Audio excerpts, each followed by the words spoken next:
ملا وہ اتنا ملا کہ اللہ خود قرآن میں ارشاد فرما رہا ہے کہ پھر تناب قریب ہوئے، فتدلا اور قریب ہوئے، وکان قاب قوسین جیسے کمان کے دو سرے ہوتے ہیں، او ادنا یا اس سے بھی زیادہ قریب ہو گئے۔ اب قاب قوسین کا ایک لطف بھرا جملہ سماعت کریں۔ مفسرین نے لکھا کہ قاب قوسین کا جو لفظ استعمال ہوا ہے عرب ممالک کے اندر جو قبیلے ہوتے تھے، کیونکہ قرآن جو ہے وہ عرب کے رواج کے مطابق اترا ہے، عرب کے اندر دو قبیلوں کے سردار جب آپس میں ایکا کرتے تھے تو دو کمانیں جوڑ کر ایک تیر چلایا کرتے تھے۔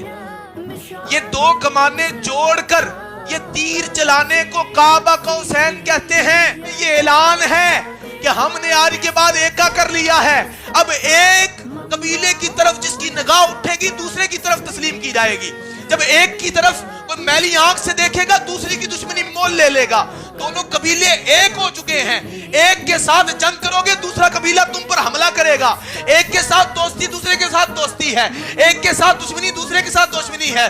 سن لو قرآن میں اللہ نے اسی لفظ کو قاب قوسین اس کو استعمال کر کے اعلان فرما دیا کہ لوگوں سن لو، میں نے اپنے محبوب سے ایکا کر لیا ہے، اب جو میری رضا چاہتا ہے وہ مصطفیٰ کو راضی کر لے، اب جو مصطفیٰ سے دشمنی رکھے گا اس کے ساتھ میرا اعلان جنگ ہے، جو مصطفیٰ کو راضی کر لے گا میں بھی اس سے راضی۔